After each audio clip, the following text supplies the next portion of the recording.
बड़े सीधे साधे बच्चे हो, जो मैंने पूछा आज डे क्या है और तुमने बोल दिया कि मंडे है। मैं पूछ रही हूँ वैलेंटाइन वीक का डे क्या है, ये पूछा था मैंने। ऑप्टिमिस्टिक एंड कंटेंटमेंट है, चलिए ठीक है। अच्छा मैंने इसकी आपको वो बता दी थी ना, ऐसे कैसे हो सकता है, लिख के तो लाई होंगी। हाँ ये ह्यूमरस एंड whimsical, अच्छा स्टार्टिंग में ही बता दी थी। ठीक है चलिए आइए आगे बढ़ते हैं। डस्ट ऑफ स्नो क्या हुआ पोयम के अंदर। देखो पोयम में एक पोइट है जो पेसिमिस्टिक नेचर के साथ घूम रहा है, और उसका जो नेचर है पोयम के एंड होते होते ऑप्टिमिस्टिक हो जाता है। बस इतना आपको समझना है, ठीक है। जो पोएट है पेसिमिस्टिक नेचर के साथ घूम रहा है और पोयम को फिनिश करते करते ऑप्टिमिस्टिक नेचर में कन्वर्ट हो जाता है। यहाँ एक कैटलिस्ट भी बनाया गया है, और जो कैटलिस्ट है वो है आपकी स्नो, डस्ट ऑफ स्नो। किसके थ्रू गिरी है, एक क्रो के थ्रू गिरी है। क्रो कहाँ लिख रहा है, गिरा। तो क्रो है, एक पेड़ के ऊपर आता है, जाता है, बैठता है, उड़ता है, हमें नहीं पता। पोएम के अंदर इसके बारे में कुछ नहीं बताया गया, बस हमें ये पता है कि उसके उस मूवमेंट से, उस क्रो के मूवमेंट से जो बर्फ है वो नीचे गिरी, स्नो नीचे गिरी। और जब वो नीचे गिरी तो जो हमारा पोइट है वो हिल गया। उसका जो दिमाग है, जिस thought of chain of thought में वो जो घूम रहा था, जिस डिप्रेशन में वो था, जो भी उसके संग प्रॉब्लम हुई थी, उसकी वजह से उसका जो माइंड है वो एक थॉट में चले जा रहा था, वो डिप्रेसिव था। लेकिन जैसे ही क्रो ने इसको कैटलिस्ट बोलेंगे, कैटलिस्ट होता है ऐसा कुछ जो आपको कुछ चेंज लाने पर मजबूर कर दे, तो उस ऑब्जेक्ट को कैटलिस्ट बोल। तो जैसे ही ऐसा उसके संग हुआ वो चेंज हो गया, उसका मूड चेंज हो गया। आप देखो यहां पर ना, हैज गिवन माई हार्ट, ये क्या है बताओ, सिनिग्ड की। ये सिनिग्ड की होगी, पूछो क्यों। ये सिनिग्ड की होगी, पूछो क्यों। किस किस को पता है कि ये सिनिग्ड की है, जल्दी बताओ किस किस को पता है कि ये सिनिग्ड की है। जल्दी से बताओ किस किस को पता है कि ये सिनिग्ड की है। क्या आपको पता था, बस इतना बता देना। क्या आप लोगों को पता था कि ये जो हार्ट यहां यूज हुआ है इसमें सिनिग्ड की लगेगा, बताओ। क्या आप लोगों को पता था कि जो हार्ट यूज हुआ है इसमें सिनिग्ड की, किस किस को पता था। यस और नो में आंसर दो, और ज्यादा कुछ नहीं करवा रही। यस और नो में आंसर दो, ज्यादा कुछ नहीं करवा रही। यस और नो में आंसर दो, ज्यादा कुछ नहीं करवा रही, बताओ। अरे सारा ही मिट गया। यस और नो में आंसर दो, बोलो। पता था मैम मुझे, yes yes yes ma'am, yes ma'am. क्यों है सिनिग्ड की, क्यों है सिनिग्ड की, क्योंकि यहाँ लिखा हुआ है उसका जो हार्ट है वो चेंज हो गया। हार्ट नहीं चेंज हुआ भाई, खाली तेरा दिल में चेंज नहीं है, 4 के 5 चैम्बर नहीं हो गए। हार्ट चेंज नहीं हुआ, उसकी पूरी बॉडी माइंड सब कुछ चेंज हो गया और वो खुश हो गया। तो हमने सिर्फ पार्ट लिया शरीर का, लेकिन वो पूरा शरीर खुश हो गया था उसका। तो यहाँ पे सिनिग्ड की, यस नो सब तरीके के आंसर्स हैं, कोई बात नहीं, आप प्रैक्टिस करिए। चलिए आगे बढ़े। एक पोइट जो दुखी था अब खुश हो गया है, और बोल रहा है कि जो मैं रिग्रेट कर रहा था अपने पुराने समय पर, अब वो रिग्रेट मैंने खत्म कर दिया, और अब मैं आने वाला समय खुशी से बिताऊंगा। इसीलिए पेसिमिज्म से ऑप्टिमिज्म की तरफ चला गया। अब देखो यहाँ यूज हुए हैं सिंबल, ठीक है। मेटाफर भी बोलेंगे, सिंबल भी बोलेंगे, दोनों ही क्लोजली एसोसिएटेड होते हैं। पोम के अंदर सिंबल्स को यूज किया गया है, बट आयरनी ये है कि पोम के अंदर जो सिंबल्स यूज किए गए हैं वो अच्छा नेचर करने के लिए किए हैं, लेकिन जो सिंबल हैं वो बड़े ही पेसिमिस्टिक है, जैसे क्रो। अब मेरे को कोई बोले कि पोयम लिख, तो मैं किस पे, नाइटिंगेल पे लिखूंगी, पैरो पे लिखूंगी, किंगफिशर पे लिखूं। मैं क्यों लिखूंगी क्रो के ऊपर, काला है कुछ नहीं है उसके अंदर, लेकिन पोइट ने यूज किया।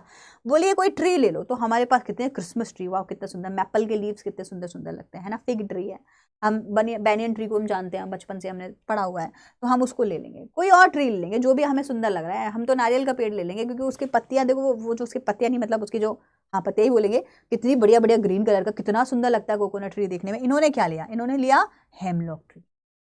हम तो जानते ही नहीं है इस ट्री को, लेकिन ये ऐसा ठंडे वाले एरियाज में पाया जाता है और पॉइजनस होता है। पॉइजनस मतलब कि मर जाएंगे अगर इसके किसी भी पार्ट को हमने खा लिया तो। टच तो नहीं कर, टच से तो कुछ नहीं होगा, लेकिन ये पॉइजनस ट्री है, ठीक है। डस्ट ऑफ स्नो भी एक सिंबल है किसका, एक्चुअली तो फ्लेक्स की बात हो रही है, जो स्नो फ्लेक्स होती है ना उसकी, लेकिन डस्ट वर्ड यूज किया गया क्योंकि डस्ट को हम हिंदू माइथोलॉजी में बोलते हैं कि हम मिट्टी से बने हैं, मिट्टी में ही मर जाएंगे। हर रिलीजन में आप देखोगे कि मिट्टी से आपका कहीं ना कहीं कनेक्शन रहता है ना। अगर किसी को दफन भी किया जाता है तो वहां पर भी हम मिट्टी के अंदर ही जाते हैं।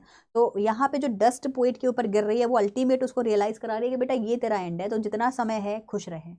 एंड तो वही है, डस्ट है, तो यहाँ पे डस्ट वर्ड को पर्टिकुलरली यूज किया। ठीक है, क्लियर हो गया यहाँ तक? क्लियर हो गया यहाँ तक? आप पढ़ना शुरू करते हैं पोएम को। The way a crow shook down on me the dust of snow from a hemlock tree। तो एक दिन की बात है, मेरे बॉस से हो गई थी मेरी लड़ाई और मेरे टीचर ने मुझे दो लोगों को लेके चलता है। एक बॉस एक लड़का जो अपने ऑफिस से बॉस की डांट खा के आ रहा है, एक वो लड़का जो अपनी गर्लफ्रेंड से ब्रेकअप करके आ रहा है, और एक वो लड़का या लड़की जिसकी टीचर ने उसको क्लास से आज बाहर निकाल दिया क्योंकि वो आज फिर से मैथ का होमवर्क नहीं करके लेके गई थी। ठीक है, तीनों सिचुएशंस में आप क्या करोगे? सैड हो जाओगे। तो अभी सैड होने के बाद आप चले गए इस पेड़ के नीचे और आप यहाँ खड़े हुए हैं। एकदम से वहां एक क्रो आया। The way a crow Shuk down on me, उसने उस पेड़ को हिलाया। ऐसे नहीं कि ऐसे पेड़ को हिलाया जा रहा है, इतना ताकत नहीं है उसके अंदर, लेकिन वो वहां से उड़ के जा रहा था या आ रहा था या जो भी हो रहा था, उस मोमेंट में क्या हुआ, जो स्नोफ्लेक्स है वो नीचे गिर गई। किसके ऊपर? आपके ऊपर, क्योंकि आप स्कूल से जा रहे थे और स्कूल बंक करके आपने कहा हट, ये मैथ की टीचर हमेशा ऐसे ही परेशान करती है, देखी जाएगी जो करना है, लेकिन आगे करना क्या है ये सोचने के लिए आप इस पेड़ के नीचे चले गए। अब डिप्रेस्ड है, सैड है, किसी का ब्रेकअप हो गया वो सैड है, किसी के दोस्त से उसकी लड़ाई हो गई वो सैड है। हम लोग पेड़ के नीचे खड़े हुए, और जैसे ही जो डस्ट ऑफ स्नो आपके ऊपर करी, आपने कहा व्हाट्स दैट, क्या था ये? उफ, अरे मैं हूँ कहाँ, मैं कहाँ आ गया, ये चल क्या रहा है यार, ओहो आधा दिन बर्बाद हो गया, क्या करना है लाइफ में? चलो छोड़ो, जो भी करना है देखी जाएगी, बट अभी थोड़ा सा पॉजिटिव होते हैं यार। आज का दिन खराब हुआ कोई बात नहीं, हाफ ऑफ द डे अच्छा सा स्पेंड करते हैं, कल से एक नई शुरुआत करते हैं। चलो आप जो है होमवर्क को टाइम से करेंगे, टीचर भी खुश, हम भी खुश, और देखो बोर्ड तो देनी ही है, बढ़िया सा तो कर रही है, फ्यूचर भी सिक्योर होगा। टीचर को क्या पड़ी है डांटने की, वो हमें इसीलिए डांट रही है क्योंकि हम होमवर्क नहीं कर रहे।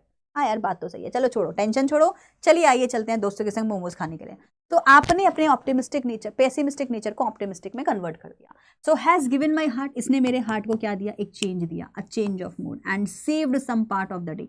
दिन का आधा तो हमारा ऑलरेडी बर्बाद हो गया था, लेकिन बाकी का जिस पे मैं रिग्रेट कर रहा था अब नहीं करूंगा, आने वाला समय अब मैं अच्छा स्पेंड करूंगा। सिंपल पोएम, कुछ भी दिक्कत नहीं है। समझ आ गया? कौन कौन जाएगा शाम को मोमोज खाने? फैक्ट एंड ओपिनियन वाला क्वेश्चन आता है वो कराना, ठीक है आकांक्षा, आई विल मेक श्योर मैं लेकर आऊँ। थैंक यू, तुमने ऐसे याद दिला दिया, शायद मैं फिर अब ले आऊंगी देख कर ये वैसी क्वेश्चन। ठीक है मैम, बार बार आईडी पूछ रहा मैं क्या? अनुष्का पांडे सिंह से। चलिए क्लियर है, सीसी बोलेंगे क्लियर हो गई है पोएम। तो एक बार सेंट्रल आइडिया दिखा देती हूँ, टोन देख लो आप लोग। तो पोएम की जो टोन है वो होपफुल है, अपलिफ्टिंग है। अपलिफ्टिंग मतलब ऑप्टिमिज्म की तरफ लेकर जा रही है, खुश हो रही है, तो पोएम ऑप्टिमिस्टिक है। देन अच्छा, अभी देखो मैंने आप लोगों को क्या बताया था, ये बहुत ही काम की चीजें सुन लीजिए, कि इसके अंदर जितने भी सिंबल यूज हुए हैं वो बहुत डिजेक्टेड हैं, सैड हैं, है ना, बेकार से हैं। नो मोमोज नहीं खाने चाहिए, पता है बहुत गंदे होते हैं। मैं बहुत मोमोज पहले खाया करती थी, फिर मेरे पेट की जो बैंड बजी मैंने खाने बंद कर दिया। मैं भी ठीक हूँ और मोमोज भी अपने घर ठीक है, we don't use each other. ठीक है, we don't eat each other. Evening में फेयरवेल है, ओहो मजे ही मजे, मजे ही मजे। देखो पीछे का देखो सेशन, बार बार समझा दो, समझा दिया बेटा, मैं रिपीट इतना कैसे करूंगी? अभी तो देखो बहुत सारी पोएम कवर करनी है। PC crystal clear. ये देखो स्नोफ्लेक, ओहो हो, आपको नहीं दिखेगी, ऐसे मेरे इसमें से निकल के स्नोफ्लेक आई। ये देखो स्नोफ्लेक, दिखे किसी को? दिख रही है क्या बताना? बिल्कुल ऐसा ही हो गया, डस्ट ऑफ स्नो का मोमेंट हो गया मेरे साथ में। दिख रही है क्या? नहीं दिख रही होगी, बहुत लाइट है। दिखी, मुझे तो दिखी यार कैमरे पे, दिख रही है क्या?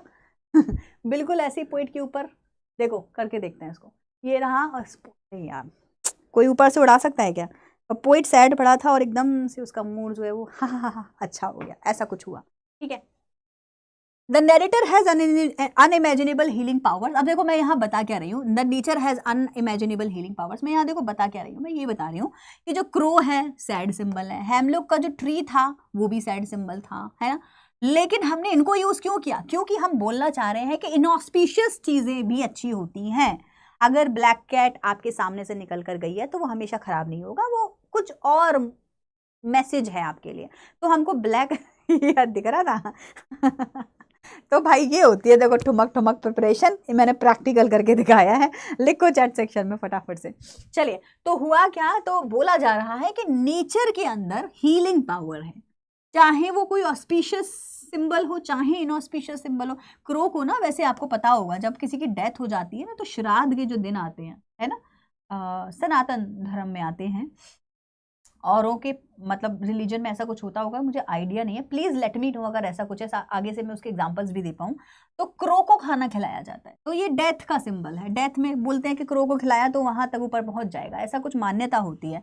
तो ये कैसे इनऑस्पिशियस सिंबल, हम क्यों ही किसी क्रो को कभी खिलाना चाहेंगे? सोचो मैं आपसे बोलूं कि आपको कभी फ्यूचर में ऐसा खिलाने को मिलेगा, आप चाहोगे? बोले मैडम नहीं भैया, क्यों किसी को मरवा रहे हो अननेसेसरीली। तो ये थोड़ा इनऑस्पिशियस सिंबल हो गया। हमने इनको यूज किया क्यों? क्योंकि हम बताना चाहते हैं कि नेचर बी इट ऑस्पिशियस और इनऑस्पिशियस इज पावरफुल एंड इसके अंदर हीलिंग पावर है। एक छोटे से स्नोफ्लेक ने जो उस पोइट का 4-5 दिन तक चलता, जो उस लड़के का टेंशन, लड़की का टेंशन, मान लो आपके फ्रेंड से आपका झगड़ा हुआ, जो भी हम लोग डिस्कस कर रहे थे, अब वो आपका झगड़ा कब तक चलेगा? 1 हफ्ते, 2 हफ्ते, 3 हफ्ते, 1 महीना तक चलता रहेगा। लेकिन एक नेचर के छोटे से एक्ट ने, जो कि सिग्निफिकेंट भी नहीं था, कोई तूफान नहीं आया, कोई बारिश नहीं आई, बस एक छोटा सा स्नोफ्लेक गिरा, उसी से इनसिग्निफिकेंट इनऑस्पिशियस नेचर ने भी चेंज ला दिया, हील कर दिया किसको? इस लड़के को जो पैसिमिज्म में घूम रहा था, ऑप्टिमिज्म में आ गया। क्लियर हो गया? So the nature has unimaginable healing power. You may feel that your problem is enormous, बहुत बड़ी प्रॉब्लम है, and there is no solution to it. तुमको लगेगा, देखो क्या मोटिवेशन मिल रहा है, तुमको ऐसा लगेगा कि तुम्हारी प्रॉब्लम जिंदगी की सबसे बड़ी प्रॉब्लम है, तुमसे ज्यादा परेशान कोई है ही नहीं। लेकिन ऐसा कुछ नहीं है बच्चों, हर चीज का सोल्यूशन होता है a small act of nature. सुबह की मॉर्निंग वॉक, आपने देखा है, मतलब मेरे घर में कई सारे ऐसे प्राणी हैं जिनका दिमाग खराब होता है तो वो वॉक पे निकल जाते हैं, और मेरे को लगता है अच्छी चीज है। ऐसे में हमको यही करना चाहिए, सुबह सुबह मॉर्निंग वॉक पे जाओ, आधी से ज्यादा बीमारियां खत्म। सच बात है। देखो सर्दियों में मैं बहुत ही खराब हूँ, I am not an early bird when it's winter, और जब समर होती है मैं 4-5 बजे उठ जाती हूँ और मैं वॉक पे जाती हूँ। चिड़िया, आय हाय क्या आवाज आ रही है, क्या खुशबू, ठंडी ठंडी महक, हर चीज मुझे बहुत पसंद है। तो मैं थोड़ा summer type of a person हूँ। ऐसे में मैं आधी से ज्यादा हील वैसी हो जाती हूँ क्योंकि मैं समर में मॉर्निंग वॉक करती हूँ। तो ये जो नेचर है ना, सच में इसके अंदर बहुत पावर होती है। So dust of snow can make you realise that you were just wasting your time in being upset. तुम बस टाइम वेस्ट कर रहे थे ये सोच सोच के कि दुनिया बर्बाद है, जिंदगी खराब है। ऐसा कुछ था नहीं, छोटे से डस्ट ऑफ स्नो ने चेंज कर दिया। ठीक है, नेचर बहुत सारा था, ब्यूटीफुल था, लेकिन एक छोटा सा डस्ट ऑफ स्नो आया और उसने पोइट का मूड बदल दिया। तो छोटे छोटे इनसिग्निफिकेंट मूवमेंट से भी फर्क पड़ता है। So little acts of nature, little acts और little things can leave deep and large impact in your life. आपकी लाइफ में ऐसे इम्पैक्ट छोड़ जाएंगी जो आपको हमेशा याद रहेगा। अब आज एक प्यारी सी क्लास, पोयम की आज प्यारी सी क्लास, किस किस बच्चे को फ्यूचर में याद रहेगी, बस मुझे ये बताओ। चलो चलो, तुम्हारा 10th भी हो गया, क्या तुम याद रखोगे कि मैडम ने जब ट्री आया तो विमेन एम्पावरमेंट के बारे में ऐसे बात करी, ये आया तो फिलॉसफी ऑफ लाइफ इस तरीके से बताई, है ना, कस्टर द ड्रैगन आया तो हमने किस तरीके से वहां पे डिस्कशन किया। तो ये बड़ी इमेजिनेबल, मतलब आपके लिए ना बढ़िया ऐसी क्लास हो जाएगी जो आपके लिए अनफॉरगेटेबल होनी चाहिए। तो याद रहेंगी ऐसी चीजें। फ्लीटिंग मोमेंट का मतलब होता है छोटा सा मोमेंट जो 1 सेकंड के लिए आया। अब एक डस्ट ऑफ स्नो को गिरने में कितना टाइम लगा होगा? सेकंड्स, माइक्रो सेकंड्स, बस इतना सा फ्लीटिंग मोमेंट। ठीक है, क्लियर हो गया? चलिए, even in auspicious symbols like hemlock tree, like crow can bring happiness to your life. Possibilities हैं, तो किसी को डिमीन नहीं करना चाहिए। कोई छोटा है, कोई इनऑस्पिशियस है, कोई ऐसा है जो आपको लगता है तुम्हारे काम का नहीं, हर किसी का अपना रोल है लाइफ में। Dust of snow symbolizes the dust we shall eventually return to. देख रहे हो, वही डस्ट की बात हो रही है जो आपको एक दिन फिर से उसी में मिल जाना है जिस मिट्टी से बने। उसी डस्ट के लिए डस्ट वर्ड यूज किया गया। The act of falling dust on poet clearly reminds the poet that everyone will get the end of his life one day. हम सबका एंड होना है। So best thing is to seize the day, seize the day. आज वो गाना किसका है मुझे नहीं याद आता, लेकिन मैं हर बार बता देती हूँ उसको कि जीना है तो हर पल ऐसे जियो जैसे कि आखिरी हो। तो सीज द डे करो, आज का दिन ऐसे जियो कि आज आखिरी दिन है। सोचो कि बोर्ड है ही नहीं फिर तो तुम लोग नोटबुक बंद करके भाग जाओगे, हटो मैम छोड़ो सब है ना। सो बेसिकली ये मतलब ब्रॉडर सेंस में है कि खुश हो लो, कर लो जो करना है, क्योंकि आज का ही दिन आखिरी है। तो जीना है तो ऐसे जियो कि आखिरी दिन हो। सीज द डे इसको बोलते हैं, सीज द डे। तो इवेंचुअली हम सबको मिट्टी में मिल जाना है, इसीलिए हम रिमाइंड करा रहे हैं एक दूसरे को कि हमारी एंड ऑफ द लाइफ तो होनी ही होनी है। So why don't you waste, why to waste your time. So the best thing one can do is to be happy and seize the day. Seize the day, पकड़ के रख लो इस दिन को, इसी दिन को जी लो अच्छे से। This means to enjoy and utilise the day to the fullest as much as possible. इसी लिखेंगे, क्लियर करेंगे। नेक्स्ट आते हैं पोएटिक डिवाइसेस। चलो बताओ समझ में आ गया कि नहीं? सीसी लिख के दो। जल्दी बताओ समझ आ गया कि नहीं, सीसी लिख कर दो। धूम ताना ना ना ना, धूम ताना ना ना ना ना, धूम ताना धूम ताना धूम ताना ना ना। अरे एक ना, ओ भाई, यूट्यूब पे ना एक वीडियो रील आया था, आप लोगों ने पक्का देखा होगा, जो न्यूज चैनल का जो ट्यून नहीं आता था, डिन डिन डिन डिन डिन डिन डिन डिन, उस पे एक लड़का डांस कर रहा है भाई, इतना सही था। उसके पापा न्यूज चैनल देख रहे हैं और वो लड़का पीछे से डांस करे जा रहा है इस ट्यून पे, और इतना सही, ऐसे ऐसे ऐसे वेव्स वेव्स बना बना के, भाई बहुत ही सही लग रहा था। देखा था तुम लोगों ने वो मैं उसको कम से कम नहीं तो 25-30 बार देखी, वो लूप पे चले जा रहा और मैं हंसे जा रही उसको देख देख के। वो जो पुराने, अब तो शायद नहीं आता ऐसा वाला साउंड, पहले उसमें आता था, न्यूज चैनल से पहले, न्यूज शुरू होने से पहले आता था, tin tin tin tin tin. तो बहुत ही सही डांस कर रहा था वो लड़का उस पर। अच्छा मैंने देखा है, देखो आज तक का यही है साउंड, मेरे को नहीं पता यही है कि नहीं है, बट वो वीडियो मुझे बहुत कसम से सही लगा। मैं 25-30 बार उसको देखती रही, आज तक का यही है। अच्छा तो तुम्हारा धूमता ना से मुझे वही याद आ गया। चलें ठीक है, पोएटिक डिवाइसेस की बात कर लेते हैं। सबसे पहले इमेजरी आपको दिखाई दे रही होगी, एलिटरेशन तो है ही है यार, ये एलिटरेशन, एनाफोरा, एसोनेस, ये हर जगह होती है, इनको पढ़ो मत तो भी चलेगा, लेकिन आना चाहिए तुमको, है ना। ऐसा मत करना कि मैडम आपने सिखाया नहीं तो मैं आता ही नहीं था। सिम्बोलिज्म बता दिया है, मेटाफर भी आ जाएगा, और आपका राइमिंग स्कीम ए बी की बन रही है।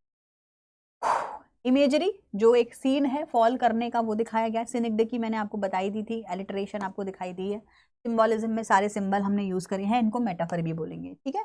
अच्छा इन्वर्जन मैंने आपसे कहा था डस्ट फ्लो में होगा, जब मैं स्टार्टिंग में पढ़ा रही थी तभी मैंने आपको बताया था। देखो, has given my heart a change of mood and safe, देखो यहाँ पे वो भी हो गया, ये एंजाम्पमेंट भी हो गया, कोई कॉमा फुल स्टॉप कुछ नहीं दिखाई दे रहा, देख रहे हो, यहाँ से शुरू होकर यहाँ खत्म है, तो यहाँ पे एंजाम्पमेंट भी हो गया, और जो वर्ड्स की लाइन्स हैं वो आगे पीछे हैं, तो वो इन्वर्जन में भी आ गया, ठीक है।